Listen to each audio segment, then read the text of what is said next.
How's it going, people? Welcome back to the channel and welcome back to Box to Box. I know I didn't get one done for the League Cup, but it is what it is. You know my thoughts in the League Cup already. We're out of it. Forget about it. We don't need the fixtures in January. Let Brighton do their thing in the competition. I'm back with Matt. Matt, obviously, you're familiar with from last season. We've done a couple Box to Boxes. Matt, how you been? How you feeling, man? I'm good, mate. I'm good. I'm feeling a little bit more positive after we beat Leeds last night, but in terms of football, it's pretty dire at the minute. Yeah, I hear you. And there's a lot to talk about in regards to Wolves as well, because, you know, over the years since you've come back into the Premier League, you've had a lot of admirers outside looking in at the way you've conducted your business, the squad you built, the quality you possess. Over the last 18 months or so, that's unraveled somewhat. And I want to look back at last season as well, where Bruno Lage, in my opinion, he built quite a solid unit. It was a difficult team to play against Wolves. I was surprised that we won both home and away, but against some of the big sides, off the top of my head, I think you had a red card against City and still managed well. You lost 1-0, but to 10 men against City, a 1-0 is a respectable result, to say the least. But now we look at it, Bruno Lage has been let go. The season didn't start as planned.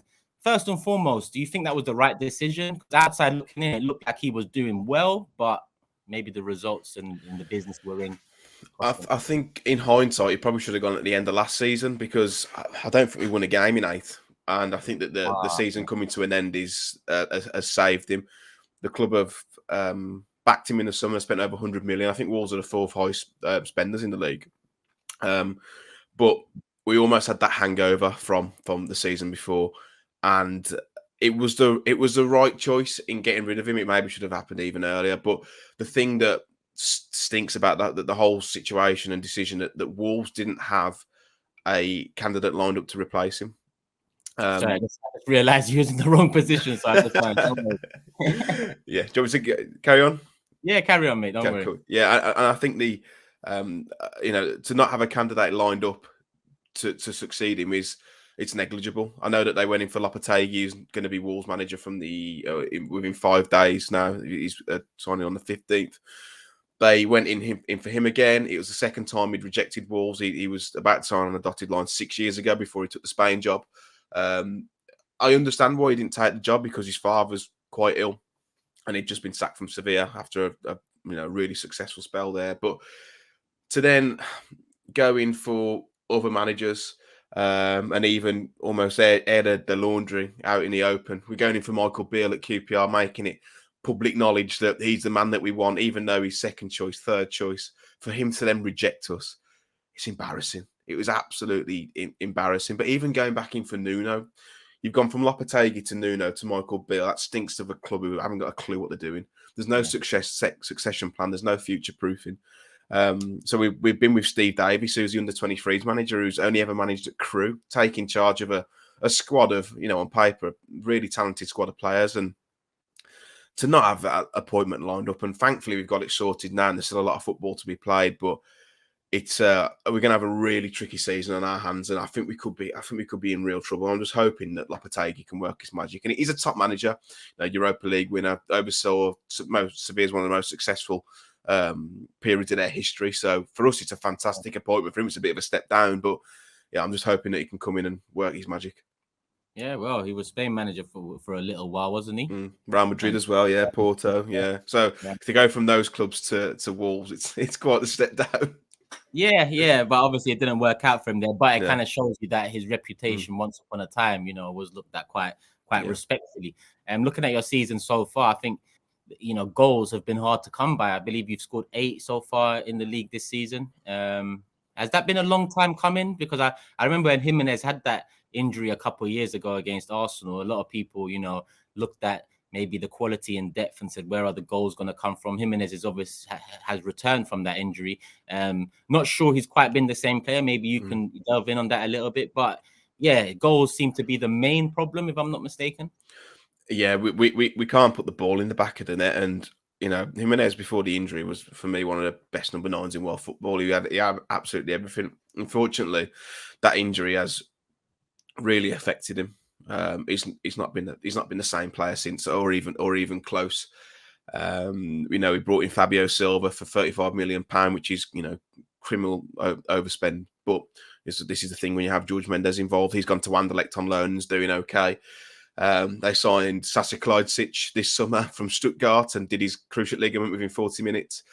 And now we've got 64-year-old Diego Costa up front, who, to be honest, has done more than Jimenez has in terms of all-round play. But he's now suspended until the Carabao Cup game on the week before Boxing Day because of the headbutt. It's just, it's been a shambles, mate. It's been an absolute shambles. Even the Jimenez situation is a shambles. So when Kalajdzic was bought and Kalajdzic started, Jimenez dropped out the squad with a chronic injury. No one knew what had happened. He's not kicked the ball since. I'd said there was no time frame on his return, so they didn't know what was going on. Gone to see a specialist, went back to Mexico. Now all of a sudden the World Cup is around the corner. He's now training with Mexican national team in Spain, despite Wolves still having fixtures left. So it stinks. It's a shambles. He was even named in on Mexico's bench last night for a friendly, which Wolves have gone mad about. They were told it was just so he could be involved in the squad, but it doesn't. It smells a bit fishy to me, and I wouldn't be surprised if he started the game at Mexico's first game at the World Cup. And I think if he did that, despite what he's done at Wolves, his reputation would be tarnished quite a lot, and I think rightly so, because we're in a relegation fight. We need our players around. So to swan off to Mexico and Spain and still be training, I don't like it at all. Is there a worry that all of the good work Wolves first done getting back up to the Premier League and initially in the Premier League, is there a worry that it's all unraveling to the point of no return? And I asked that in the summer, we was linked to Pedro Neto, a quality young player, and you still have quality players there. Ruben Neves is another one who's been linked with moves over the years. Me as an Arsenal fan, I'd love Ruben Neves to come. It'd be great for you. Yeah, I think United maybe showed some interest after the De Jong stuff, but I don't know if you have inside knowledge. Was we really interested in Pedro Neto? No, not from. I remember putting a tweet out as well because I know Ornstein had reported on it, and I was told that there is interest, but there's no way he's going in this window. Oh my God, I've never had so many notifications on Twitter, mate. Your fans. Oh my word. I had to mute the tweet. It was ridiculous. Because we were certain that he was going nowhere, and it would look, every player's got his price right. And if they would have come in and offered 60, 70 million, he would have gone, because it is something an offer you can't refuse. But there was obviously interest because he's a player that Arteta likes, and you know what? Towards the end of the window, I was thinking, I do hope they come in, because he was awful. He's been awful since the start of the season. He's now out injured for a few months. But I don't think that speculation helps. It turns players' heads. I think if you're Neto, with Arsenal coming for it, especially how well you're doing and where Wolves are, you probably want the move. Yeah. But with Neves in the summer, he was nailed on to go to Barcelona. It was done, and then they pulled out of the deal. Who's by far and away our best player. He's just a wonderful footballer, and he's keeping our head above water at the minute. He's our top goal scorer. He's just a fantastic player. He loves the club. I'm just hoping that, because he's got a year and a half left on his deal. Lopetegui gave him his first team debut at Porto as a 17-year-old. He may stay and hopefully even sign a new contract, depending on what their plans are. But he's more than done his service at Wolves. And if he was to go, and I hope he doesn't go in Jan, but if he was to go in the summer, I think no Wolves fan would begrudge him, because when we first signed him, he'd be gone in a year, and 6-7 years later he's still here. So what a footballer. Yeah. Outside looking at it, surprised me to hear that he's got a year left, and next summer I'd love Arsenal to kind of go in for him. But as a Wolves fan, mate, you definitely want to secure his services for the next year, and the rebuild. He'll be key to that, whether he stays or whether he goes. Yeah, and we do need a rebuild. Behind the scenes at Wolves is a mess. We've got technical director Scott Sellers, who has no say on player acquisition. The man who makes all the decisions on signings is Jeff Shee, who's the chairman, who admitted it himself, said 6 years ago, I've never watched a game of football. So because Fosun, who is the Chinese conglomerate who brought Wolves, who he's part of, they've got shares in Gestifute, which is George Mendes' agency, and you can see where the relationship comes from. So essentially what happens is Jeff Shee and George Mendes make the final call on what players come in, which, we all know with George Mendes, sometimes you win, sometimes you lose, but having no kind of internal structure at the club is starting to kind of unravel now. And we we did an interview with Romain Saiss a couple of weeks ago, who's left the club well now. And it was excellent. And he even said himself, like, the way the club treated me, he said it was disrespectful. He said, I've never been in any club the size of Wolverhampton Wanderers or any club below where you don't have a sporting director. He said, I spoke to the chairman 3 times in 6 years. He said, it's a mess. And that's a former player who's just left. So, again, you could say sour grapes. They didn't extend his contract. But it's an excellent interview if anyone is interested in watching it. It's on our Talking Wolves channel. But it gave a real insight just into how much of a mess Wolves are in. Now, Lopetegui's brought in a technical director with his coaching staff who was at Eibar, very well thought of in Spain. But I just fear that it's going to be another Scott Sellers at Wolves, who's the current technical director. Like, they're going to come in and they're not going to have a say, because the chairman shouldn't be going out and saying, yeah, we want that player. That's down to the technical staff, and they sign it off a budget. It's just, he shouldn't be involved in the day-to-day running of the club, and it does stink. And I think that Fosun are open to offers for Wolves as well. I know that a lot of we've had Chinese owners in the Premier League and the Championship, especially in the Midlands with West Brom, and Wolves are open to offers. The club will never say that they are, because it weakens their hand with negotiations, but they are looking and open to offers for the club. And it's been a great ride, but I'm just a little bit concerned that, like you said, it's all starting to unravel now, and everything's coming out in the wash, and we're in a relegation battle. It doesn't matter what everyone thinks. No one's too good to go down, and at the minute we're very much in it. Yeah, I mean, 19th in the Premier League, and it's time to move on to Arsenal. In stark contrast, we're having a great season. We're currently leading the line, first in the Premier League. We've done a job in the Europa League, going straight through into the knockouts, avoiding the Champions League teams. We've come a long way. We've come even a long way since the last time we've spoken, Matt, let alone the last 4 years.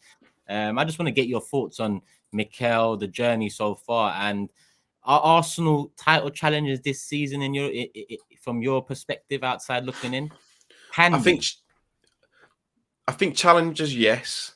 I think for me, there's only one team that's going to win it, but I think you're going to be the team that comes closest. Now, if I'd have said to you last season, you're going to finish second next season, and you're going to put up a real fight, and you're going to go fight, you'd have snap my hand off, right? Yeah. It's interesting, the Arteta thing. I know when he first came in, I think the FA Cup win probably bought him a little bit of time. But it just shows that sometimes in football you need a bit of perseverance and a little bit of patience. And I think he's managed to kind of weed out, the signings made by Emery, and he's got his squad near enough now. And he's doing a magnificent job. Such an exciting team to watch as well, and you're a real force. Over the years, when we've played Arsenal, especially since coming back into the Premier League, I've always felt like there's no reason why we can't beat these. And I think because obviously we're on a downward trajectory and you're on an upward, now I'm thinking, God, it's going to be a long night Saturday night. But I think it's testament to Arsenal and Edu as well for putting faith in them. I know they've obviously got a good relationship anyway. But yeah, it's been a great season for you guys. I'll be interested to see whether you can sustain it, because I think that's probably the concern for most of your fans, isn't it? Are we gonna do an Arsenal? Are we gonna fall off a little bit? But everyone around you's falling off as well. I mean, look at Liverpool. Spurs are still in and around it, but I'm not quite sure that their playing style and the way they go about things is sustainable. Chelsea, with Graham Potter, still a bit of an unknown quantity. So there's only really you and Man City who have got the foot on the throttle. So I don't think you'll win the league, but I still think you'll come second. Yeah, and I know Arteta alluded to, needing some reinforcements, maybe come January, if a league title or a league title challenge is on the cards. I'm interested to find out whether these owners have really changed. And I keep on mentioning back to square one for me with the owners. I've held my hands up with Mikel. I've held my hands up with Edu. They've done some great work, and you're seeing that great work they've done now. But I'm still got my eyes open looking at the Kroenkes, because my initial frustration came when we was in top four, when we was in Champions League. I first appeared on AFTV after the 5-1 loss to Bayern in Munich. So we was very much firmly in Champions League positions in those years. It's just they never built on it. So January, we'll see. Next summer, we'll see. Maybe Ruben Neves is on the cards. Fingers crossed. Keep your hands off him. Matt, talk to me. Key battles. Looking at Arsenal, we are the away side, but who do you believe you need to stop out of the whole lot of players. I mean, Thomas Partey recently has really been showing his levels. Xhaka this season's been our best player. Jesus, Saka, Martinelli, they've all added to our attack. Odegaard is pretty much the conductor. Outside looking in, Matt, who are you most worried about? Who do you need to nullify? My biggest concern is down our right-hand side, so your left-hand side. I think Zinchenko's a really clever footballer. I really like Zinchenko. And then, of course, you've got the likes of Martinelli on the left-hand side. Odegaard as well, who's a fantastic technician. Again, another clever footballer. But that left-hand side, we've currently got two right-backs in Nelson Semedo and Johnny Otto. At the minute, I'm not convinced of footballers. They're absolutely awful. Honestly, mate, I've never seen. I think they're in competition with each other as who can get dropped the most. I watched Johnny last night against Leeds, against a 17-year-old, and he turned him inside out. And he has come back from 2 cruciate knee operations, and I understand it, but it's so leaky, that defence. And I don't think we're going to get anything from the game. I know we won in, yesterday against Leeds. It might give them a bit of confidence, but your left-hand side is going to cause us a world of problem. And I mean, like, it's going to be painful to watch, I feel, for us. Because, I mean, if a 17-year-old from Leeds, to be fair, I can't remember his name, he looked a good player, but if they're doing that to us, then what is Martinelli going to do? What is Jesus going to do? I don't really worry that much about the midfield battle, because I think Nunes may still be injured, who's still yet to prove his worth, even though they're playing him out of position, which is another topic. But still got Neves in there. He's still got Boubacar Traore, who scored last night. It looks a good player. He's been exactly what we need, to be fair. Adds real dynamism into that midfield. But I think that left-hand side, and even the right-hand side, not so much, but that left-hand side is going to cause us a load of problems. So hopefully Martinelli's on one Saturday night. Wolves are the home team, Matt. So I'm going to start with you for a prediction. You already alluded to not really being confident about this game, so I won't ask you who needs to have a big game for Wolves to win it. But what's your prediction? 3-0 Arsenal. 3-0 Arsenal. I'm actually thinking of the same lines. 3-0 Arsenal. Yeah, and I don't like going against my own team. Wolves fans may think I'm being negative, but if it's just realistic, I've not seen anything from our team for, I don't know, 6 months to suggest that we can then go and get results against the big boys. I think 2 or 3 years ago, Molineux was a fortress. And I remember playing you guys in the first season we came up, we were 3-0 up at half time. Like, it was, we've changed a lot since then. And atmosphere at Molineux, it was okay last night, and it's always better under the lights, but it's so quiet, so damp, and fans are getting frustrated with the players. And, you don't mind playing it side to side, because sometimes you need to make openings to play vertically, but as soon as the ball goes side to side, it's, what are you doing? It's like you can see the players are like scared to make a pass. So I can't see anything but an Arsenal win, man. Sounds like where we was a good few years ago as well. Side to side passing and maybe playing at the back, just hit it long, and now you're the fruits of Arteta's labor in full effect. But like you said, I'm going 3-0 Arsenal. 5 of our clean sheets this season have come away from home. Some of our best performances have come away from home this season. And I welcome that, because, our record at the Emirates is great in general. Even through some of the dark times, we've done pretty well at home. It's our away games and away fixtures throughout the season that have really let us down. This season's been a turnaround there. So, yeah, we're both going 3-0. It's very rare that both the guest and myself, the host on Box to Box, go with the same scoreline. But I get you. And I even understand what you're saying about some might call it negative, but it's being realistic. I've been trying to echo that for years, and now people are seeing me happy. They're understanding that all I wanted was Arsenal to be doing well, and who knew I'd be smiling. But here we are. It's been a long time coming, mate. Long time coming. Oh, mate, I'm telling you, since I started YouTube, it's just been pain. So I'm glad to see, we've kind of turned the corner. Hopefully we get over the line come the end of the season, whether it's a title challenge, Champions League football. We're developing well. Matt, let them know where they can find you. You mentioned an interview with the ex-Wolves player recently, which, listen, credit to you lot. Well done on that. But let them know where they can find you. So we're Talking Wolves on YouTube and across all other social media platforms. And I'm M Cooper Wrights on Twitter, if anyone wants to follow me. But yeah, that Remain Safe interviews on our YouTube.